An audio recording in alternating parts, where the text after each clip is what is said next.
minulé lekci jsme se vyskákali do sytosti. 540, kterou jsme se naučili, patří pro začátečníky i pokročilé k jedním z těch těžkých triků. Konec konců otočit se v letu 1,5krát kolem své osy už chce precizně zvládnutou rotaci. Existují samozřejmě ještě ďábelštější skoky, ale na ty je lepší se zpočátku jenom dívat. A proto dnešní lekce bude v duchu hesla Zpátky na bedny.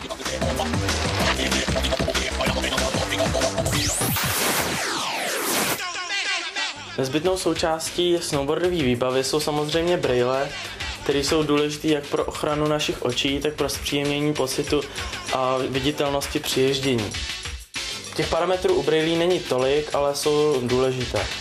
První parametr je asi takový, aby jsme si vybrali brejle, aby nám seděly dobře na hlavě a aby hlavně jsme v nich měli dobrý výhled. Takže musíme mít brejle, které prostě nám nepřekáží, netlačí nás ty obroučky a sedí nám pěkně na hlavě.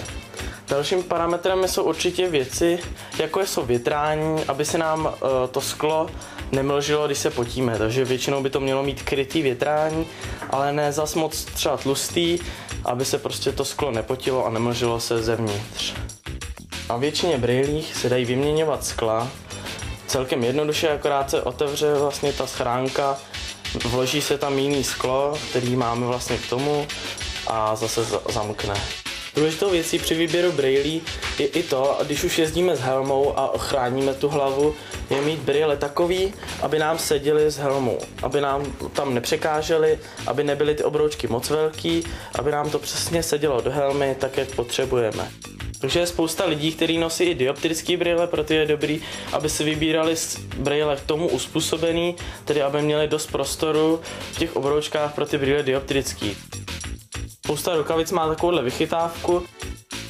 Je to stěrka, která je buď gumová, anebo z jemné kůže, takže když máme sklo špinavé od sněhu nebo od vody, tak jednoduše takhle stáhneme a setřeme to všechno tou stěrkou.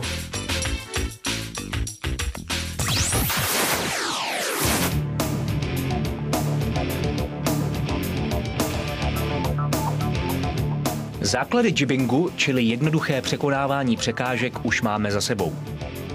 Bednu nebo zábradlí už umíme zdolat grindem, pomocí tail nebo nosepressu, anebo trikem zvaným backside board slide. Jeho o kapku složitější variantou je frontsideová podoba tohoto triku a na tu se zaměříme dnes.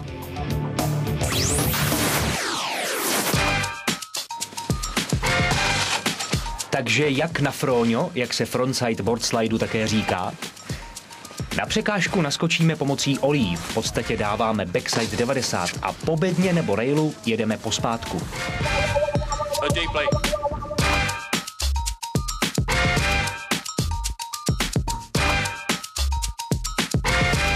Váhu máme nad prknem a pokrčenými nohami korigujeme stabilitu. Horní polovinu těla ale máme vytočenou a díváme se do směru jízdy. Jakmile se dostaneme na konec překážky, seskakujeme a rychle vracíme nohy do původního směru jízdy.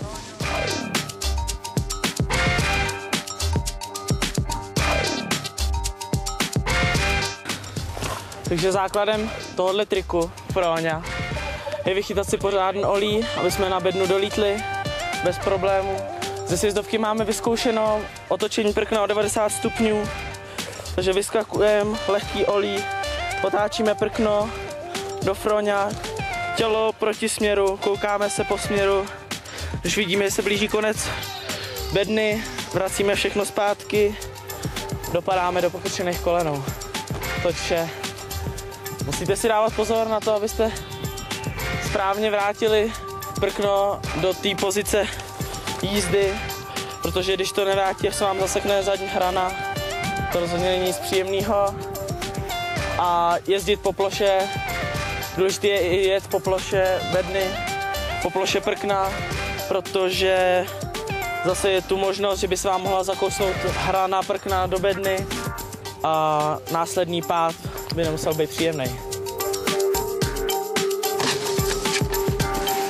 Frontside board slide můžeme samozřejmě jezdit i do fekí. Stejně jako u backside board slideu je to pro začátek i lepší a pohodlnější. Na konci překážky prostě dokončíme jakousi 180 a odjíždíme pozadu.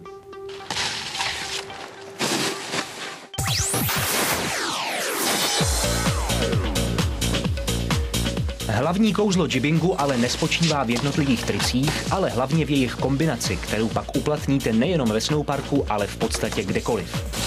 Na jejich nacvičení zůstaňme ještě v parku, konkrétně na lámané bedně, která je sice trochu těžší na stabilitu, ale lépe se na ní jednotlivé triky navazují. Prvním kombem, které se naučíme, je Grind to Frontside Board Slide.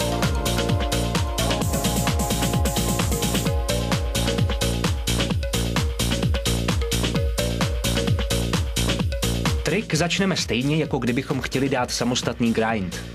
Na překážku naskočíme pomocí lehkého olí a v grindu jedeme po překážce. Přitom se díváme směrem ke zlomu.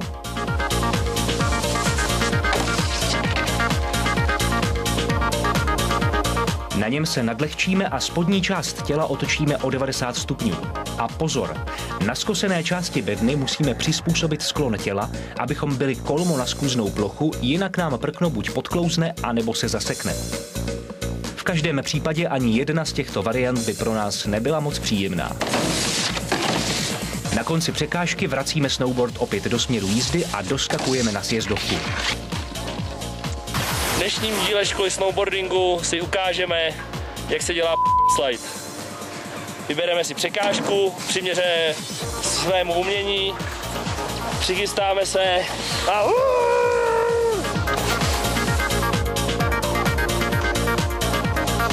Náročnějším kombem je backside board slide to frontside board slide. Na bednu naskočíme do backside board slideu a bez před- nebo zaklánění směřujeme ke zlomu. Horní polovinu těla ale máme trochu vytočenou, abychom byli připraveni na přeskok do frontside.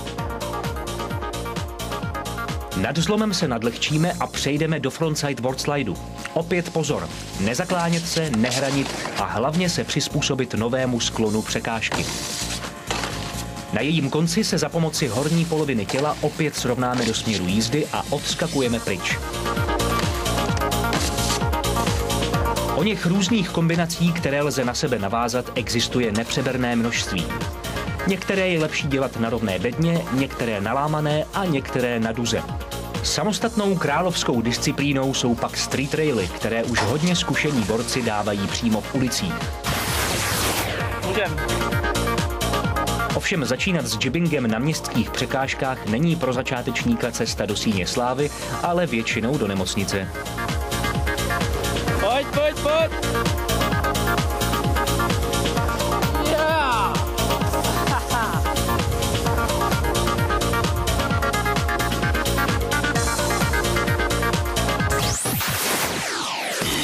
Ale dost bylo beden a bedínek. Do freestylu totiž patří i jízda v rampě. Do ní naskočíme příští týden a vezmeme to pěkně od začátku, abychom se v ní v klidu pohoupali a neodjížděli z ní jako sněhuláci.